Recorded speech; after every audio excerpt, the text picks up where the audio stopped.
कहते हैं कि घमंड इंसान को बर्बाद कर देता है। आज वही अमेरिका का ईरान के साथ युद्ध में हो रहा है। अपने आप को सुपर पावर समझकर ईरान पर हमला करने वाले डोनाल्ड ट्रंप की नौबत आज ऐसी हो गई है कि मांगने से भीख भी नहीं मिल रही है। कल तक जो ट्रंप दावा कर रहे थे कि हम युद्ध जीत रहे हैं, आज वही ट्रंप घुटने टेकने को मजबूर होते दिख रहे हैं। ईरान के खिलाफ डोनाल्ड ट्रंप अपने मित्र देशों से हाथ फैलाकर मदद की गुहार लगा रहे थे, लेकिन बदले में जवाब के तौर पर ठेंगा मिला। अमेरिका के दोस्त देशों ने ईरान के खिलाफ खड़े होने से साफ इनकार कर दिया है। इधर नाटो के देशों ने अपने हाथ खड़े किए, उधर ईरान दुनिया के सामने डोनाल्ड ट्रंप का मजाक उड़ाता दिखा, जिससे ट्रंप इतना बौखला गए हैं कि अपना आपा खोते हुए धमकी दे रहे हैं। लेकिन दोस्तों, सबसे पहले आप इस खबर को देखिए। अमेरिका को महंगा पड़ा ईरान युद्ध, मदद मांगने को मजबूर हुए ट्रंप। मित्र देशों ने भी दिखाया ठेंगा। मतलब ईरान के साथ युद्ध छेड़कर डोनाल्ड ट्रंप ने अमेरिका को बर्बादी के दलदल में ढकेल दिया है। आज दुनिया का कोई भी देश अमेरिका की मदद करने को तैयार नहीं है। यहाँ तक उनके दोस्तों के अंदर ईरान के खिलाफ खड़े होने की हिम्मत नहीं है, क्योंकि शुरुआत में जिसने भी अमेरिका और इजराइल की मदद की, ईरान ने उसकी सारी हेकड़ी निकाल दी। कतर, बहरीन, दुबई, संयुक्त अरब अमीरात, कुवैत जैसे देशों में ईरानी मिसाइलों ने तहलका मचा दिया। वहां पर मौजूद अमेरिकी एयरबेसों को ईरानी मिसाइलों ने तबाह कर दिया। एक साथ ईरान 8 देशों पर लगातार हमला कर रहा था, और ईरान का हमला कोई छोटा मोटा हमला नहीं होता है दोस्तों, बल्कि जहां मिसाइल गिरती है वहां आग की लपटें और धुआं ही दिखाई देता है। एयरपोर्ट से लेकर मिलिट्री बेस, तेल टैंकर, हर जगह ईरान कहर बनकर बरस रहा है।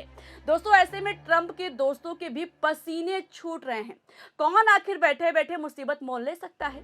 दोस्तों, आपको पता है कि ईरान ने युद्ध के बीच स्ट्रेट ऑफ हॉर्मुज का रास्ता बंद कर दिया है, जिससे पूरी दुनिया में तेल और गैस की किल्लत है।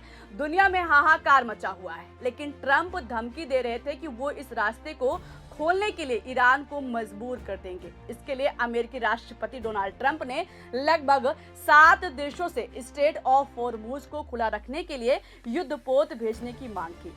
दोस्तों, ट्रंप ने शुरुआत में दावा किया था कि अमेरिका को किसी की मदद नहीं चाहिए, हम दुनिया की सबसे ताकतवर सेना है। लेकिन हॉर्मुज बंद होने से तेल सप्लाई प्रभावित होने और उनके अपने घर में यानी घरेलू आलोचना बढ़ने पर उन्होंने यूरोपीय देशों, एशियाई सहयोगियों और यहाँ तक कि चीन, जापान से युद्धपोत भेजने की अपील की। उन्होंने कहा कि तेल आयात करने वाले देशों को खुद अपनी सुरक्षा करनी चाहिए।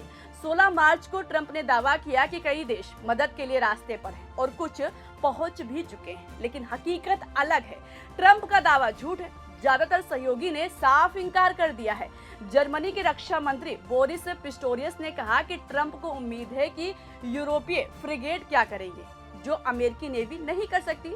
ये हमारा युद्ध नहीं है, हमने शुरू नहीं किया। जर्मन सरकार ने याद दिलाया कि युद्ध शुरू होने से पहले ना तो अमेरिका ने सलाह ली और ना ही यूरोपीय मदद मांगी थी। इटली के उप प्रधानमंत्री मार्टियो साल्वनी ने अपना हाथ खड़ा करते हुए कहा कि इटली किसी से युद्ध नहीं लड़ रही। युद्ध क्षेत्र में जहाज भेजना मतलब युद्ध में कूदना है। Spain, Poland, Sweden, Australia, Japan ने भी साफ साफ मना कर दिया है। दोस्तों, जापान और ऑस्ट्रेलिया ने भी कोई सैन्य जहाज भेजने से इनकार कर दिया है, जबकि यूके और डेनमार्क ने सीमित मदद पर विचार किया है, लेकिन पूर्ण सैन्य अभियान से दूर हैं। यूरोपियन यूनियन की विदेश नीति प्रमुख काया कलास ने कहा कि हॉर्मुज नाटो क्षेत्र से बाहर है। दोस्तों, विदेश मंत्रियों की बैठक में नौसेना अभियान बढ़ाने का प्रस्ताव खारिज कर दिया गया है।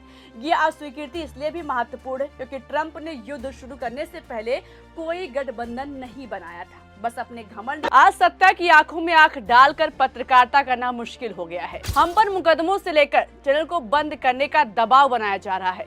मुश्किल दौर है, लेकिन हम हार नहीं मानेंगे। इसलिए 4 PM को ज्यादा से ज्यादा ज्वाइन करें और स्वतंत्र पत्रकारिता को जिंदा रखने के लिए जितना हो सके हमारा आर्थिक सहयोग करें। उम्मीद है कि आपके सपोर्ट से ये जंग भी हम जीत जाएंगे। के बल पर हमला कर दिया और अब आज जब संकट गहराया तो मदद के लिए हाथ फैला रहे हैं, लेकिन बदले में मदद के लिए कोई तैयार नहीं है। दोस्तों, जिस तरह से नाटो देशों ने अपने हाथ खड़े कर लिए हैं, इससे ट्रंप इतना बौखला गए हैं कि धमकी देने लगे हैं कि अगर अमेरिकी सहयोगी इस मामले में सहायता करने में विफल रहते हैं तो नाटो को एक बहुत बुरे भविष्य का सामना करना पड़ सकता है, क्योंकि सालों से हम नाटो के जरिए इन देशों की रक्षा कर रहे हैं। पुतिन हमसे डरते हैं, यूरोप से नहीं, लेकिन हमारी मदद ना करके ये सभी एक दिन पछताएंगे। अब दोस्तों, जब पूरी दुनिया के सामने अमेरिका की फजीहत हो गई, ईरान भी कहने लगा कि हमने हालत इतनी खराब कर दी है कि आज सुपर पावर देश अमेरिका चीन के सामने गिड़गिड़ा रहा है। जब सारी सुपर पावर वाली ताकत का पर्दाफाश हो गया तो बौखलाए ट्रंप कह रहे हैं कि अमेरिका को किसी की जरूरत नहीं है। अमेरिका दुनिया का सबसे शक्तिशाली राष्ट्र है और अमेरिकी सेना सबसे मजबूत है। अरे भैया, जब इतना ताकतवर देश है तो फिर मदद के लिए दूसरे देशों का मुंह क्यों देख रहे हो? क्यों हाथ फैलाकर युद्ध पोत की भीख मांग रहे थे? स्पेन जैसा देश दोस्तों पहले ही अमेरिका की हेकड़ी निकाल चुका है। स्पेन ने तो अपनी जमीन पर अमेरिकी फाइटर जेट को उतरने ही नहीं दिया और एक छोटा सा देश ईरान अमेरिका के आगे अब झुकने को तैयार नहीं दिख रहा है। अब तो ट्रंप ने खुद मान लिया है कि ईरान ताकतवर है। यकीन नहीं है तो खबर देखिए क्या लिखा है। अमेरिका को सबक सिखाकर रहेंगे, ईरान ने सीज फायर की मांग को बताया झूठ। ट्रंप ने पहली बार मानी तेहरान की ताकत। इसके बाद नीचे खबर देखिए क्या लिखा हुआ है। ईरानी विदेश मंत्री अब्बास अरागची ने साफ किया है कि उनकी ओर से ना तो युद्ध विराम और ना ही बातचीत की मांग की गई है। उन्होंने कहा कि युद्ध अमेरिका ने शुरू किया है और ईरान सिर्फ अपना बचाव कर रहा है। दूसरी ओर डोनाल्ड ट्रंप ने पहली दफा माना है कि ईरान ने उनकी उम्मीद से ज्यादा मजबूती से लड़ाई लड़ी है। ट्रंप ने कहा कि किसी को उम्मीद नहीं थी कि ईरान खाड़ी देशों पर हमला करेगा। ईरान ने जो ताकत दिखाई, हम तो वो सब देखकर हैरान रह गए। यानी साफ है दोस्तों, ईरान ने ट्रंप की नींद उड़ा दी है। सुपर पावर देश अमेरिका की सारी हेकड़ी निकल चुकी है। सोचिए, जो अमेरिका अपने आगे किसी को भाव नहीं देता, चिल्ला चिल्ला कर कहता है कि I am a super power country, आज उसी अमेरिका के आका यानी ट्रंप की सारी हवाबाजी निकल चुकी है। ट्रंप खुद मान रहे हैं कि ईरान अमेरिका को मुंह तोड़ जवाब दे रहा है।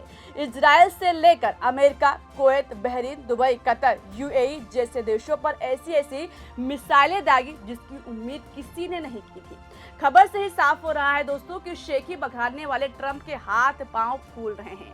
अब जिस तरह से ईरान ने अमेरिका को हर तरफ से घेर लिया है और अमेरिका युद्ध में अकेला पड़ गया है, ऐसे में देखने वाली बात होगी कि क्या अमेरिका ही ईरान के सामने सरेंडर होगा और ईरान आगे और कितना खतरनाक हमला करेगा। दोस्तों, युद्ध से जुड़ी जितनी भी खबरें सामने आएंगी, छोटी से छोटी और बड़ी से बड़ी खबरें हम आप तक पहुंचाते रहेंगे। और अभी के लिए इतना ही। मेरा नाम शिवानी पांडे और आप देखते रहिए 4 PM। नमस्कार।